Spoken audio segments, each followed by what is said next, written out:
Hey guys, I'm back. It's the same day. But I wanted to while it was fresh on my mind, um talk to you about the thing that I put together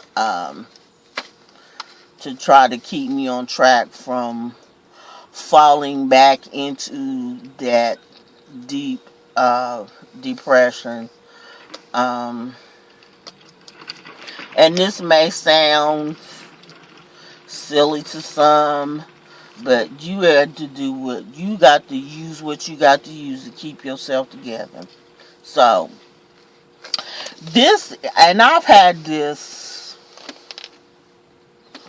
journal for almost,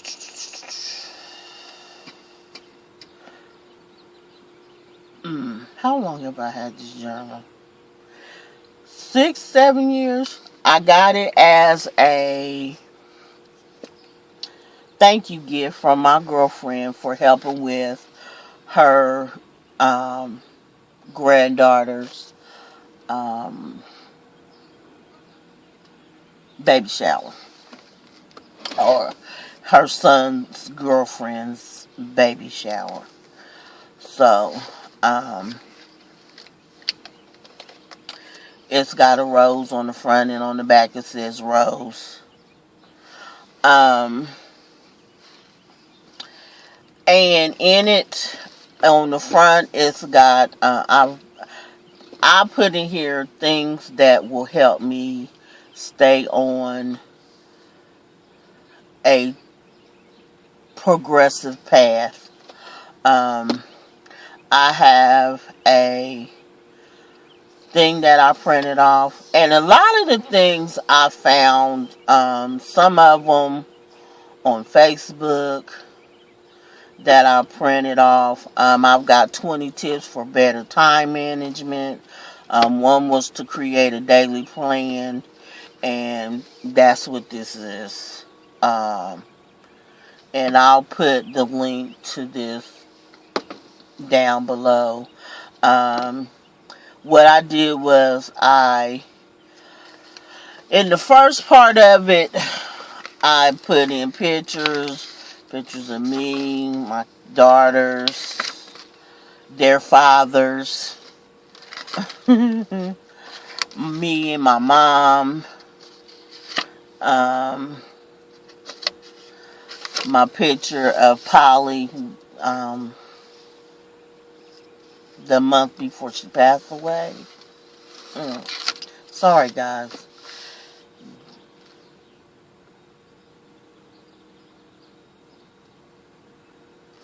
Woo, that was unexpected. Oh, I didn't know that was gonna roll up like that. Made me almost burst into tears. Um, the top 10 things I wanted to do, um, what that I wanted for myself. I think, let me see. My top 10 list.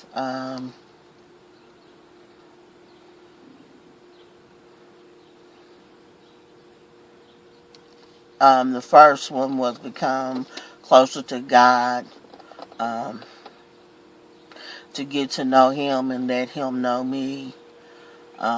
Work on finishing my degree, be more health conscious, be a better mother to my daughters, be on time for all events because I am a bad procrastinator. Be a better steward over the things that I have and my resources. Be more active, learn something new. Um,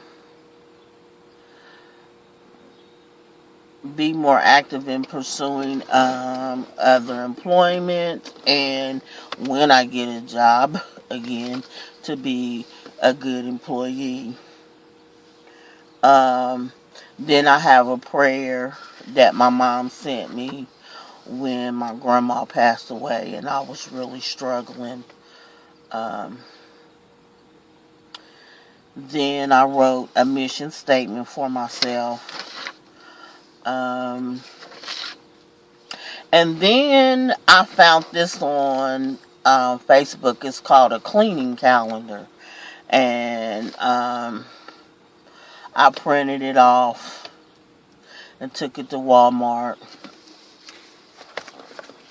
I don't know if you all can see it. And printed it off as a photo. And then I put the little tab markers in. I don't know if you all can see them. And I started from Sunday and went all the way through and to Saturday. And then from Sunday to Saturday. And then I have a couple other blank spots where I'm going to do a budget and write in the different things I wanted to learn. But this is the schedule I came up with. It's an old one that I have revised, but I don't know if you all can see that. But like it's Monday, and I started it out at 4 a.m. all the way to 10 p.m. is bedtime, prayer, bedtime. So for the alarm, usually takes me about 30 minutes to fully wake up. So from 4 to 4:30, is my wake up time. Then at 5 o'clock, read in my Bible and say my prayer.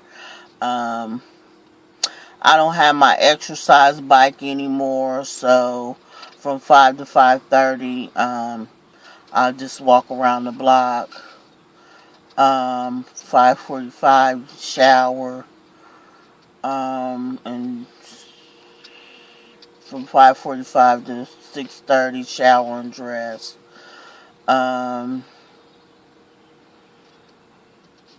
And then classes from 7 to 3. And then when I get home about 4, cook dinner and eat. By 5:30.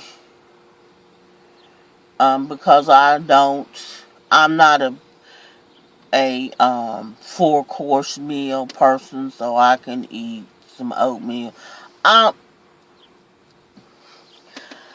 Soup, salads. I'm not really a big meat eater. Here lately, digesting meat has really been an issue, so I usually stick with vegetables, soups, salads, oatmeal, stuff like that. I have a novel that I wanted to work on, so I started developing the characters for that. Then from 7 to like 8 o'clock, I work on, I want to start a nonprofit. So I would work on that. And then from 8 to 10, I would get my clothes ready for the next day. Shower. I have a cross stitch thing that I want to do, so I will be working on gridding the cross stitch for my pattern. And so gridding my cloth for the cross stitch. Yeah. And so that's Monday. And then Tuesday basically is just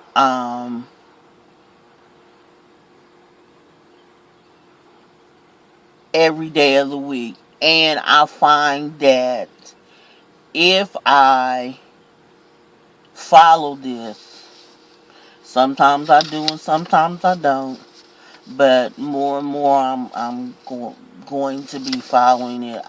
And I find that I feel better when I am up and not just laying around pondering the woes of my situation, whatever it may be at the time. So I've done this for Monday through Sunday. Sunday is Sunday is fun day. So I really don't have anything planned now that I'm taking classes. My classes are due, or my homework is due on Sunday. So I usually spend Sunday evening doing my homework, but I'm trying to, well, the semester is almost over, and like I said in the last video, if I pass these classes this semester, it will be by the grace of the Lord. But I wanted to make this video because about the book, and like I said, I sectioned it off, and I carry it in my purse, and in the back, if it's things, I've got a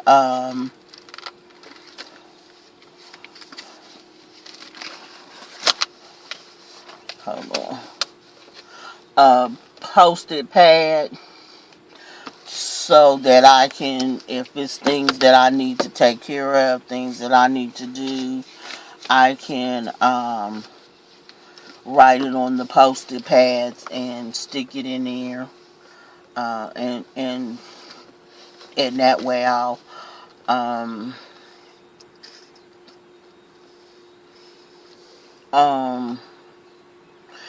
be able to take care of it.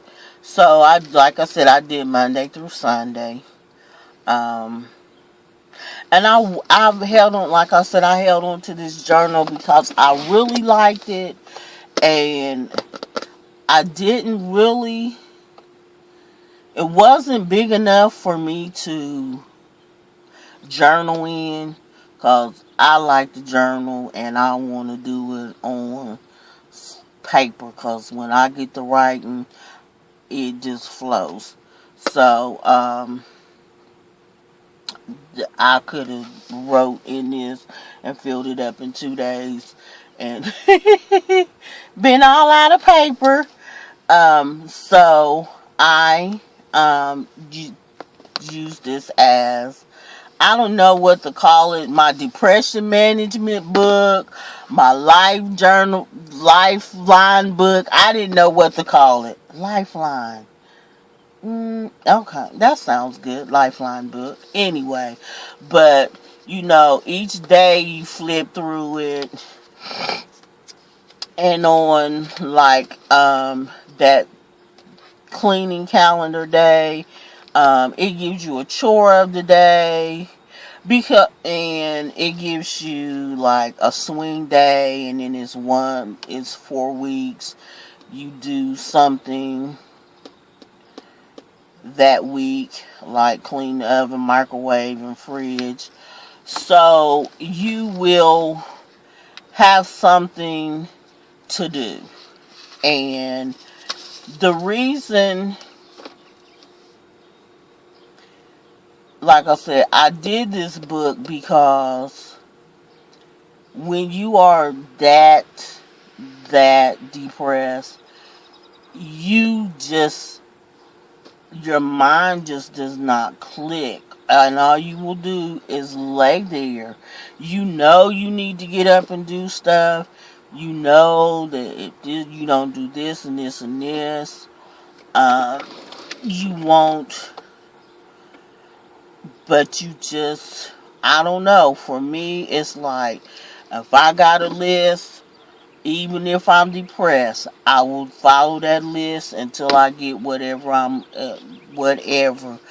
If it says get up, get dressed, take a shower, make your bed, sweep and mop the floor, whatever's on that list, I'm going to do it. I think I've figured out I'm a list person. So, um, that was my goal because I didn't like being in that state.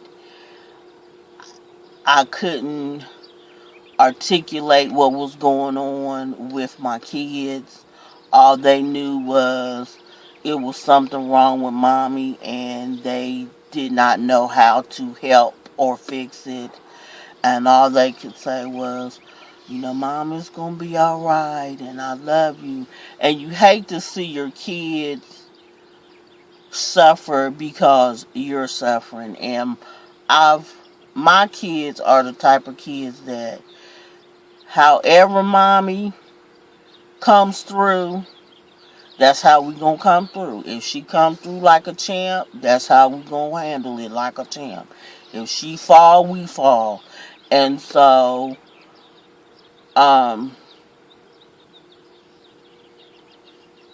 my oldest suffers from the depression also. And I'm praying that God break that off of her because I don't ever want her to go through that. And, I see it trying to creep its way in. So I have to walk this path so that she can see that you can work through it. And so that was my reasoning, her and myself, because I know as long as I got, you need to do this, you need to do that I just won't just, and put a time, like if I need to have calls done, if I just put you need to call so and so, then it'll be late in it's almost closing time before I call. But if I say you need to call so and so by 8 o'clock, 9 o'clock, 10 o'clock, then I will get up and handle that. So, it's not only, it's a structure. And when you depress, I think, for me, I can't speak for anybody else, I need structure so that I can function. Because if I don't, I'll just be in bed looking like I don't want to eat. I don't even want to get up and go to the bathroom. And then that's just how bad it was. So, but I did get up. So that's why I made this book. This is my lifeline. That's what I'm gonna call it. For depression, and hopefully I can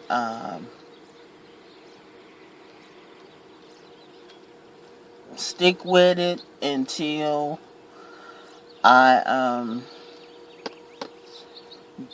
get fully out of it. So anyway, you guys, I love y'all. Like I said, if you want to discuss anything about depression, I am not an expert. I am not a doctor. I can only speak from my experience. And if what I experience can help you, then I will be more than happy to talk to you. But know that I am not a doctor. I am not an expert. I am just experienced, and that's all. And so, but if you want to talk, I will put my email address under in the box and in the description box. and I will answer you as quick as I can. Y'all, my garage door is broke, and it's got this little. It's maybe 6 inches, and I've got stuff in my garage that I moved when I moved here to live with my grandmother, and I put my stuff in the garage. And the garage came off the hinge on one side, so we can't get the door up. And we can't get it all the way down. And I tell y'all, if I go in there, once I get that door open, and my stuff is messed up from them cats, I'ma kill every cat in this neighborhood. I promise. No, I ain't gonna promise that. But I'm gonna give it my best shot. Anyway, no, that ain't nice. Cause it ain't their fault. But I will be so upset. Anyway, guys, talk to you later. And you all have a wonderful day. Bye.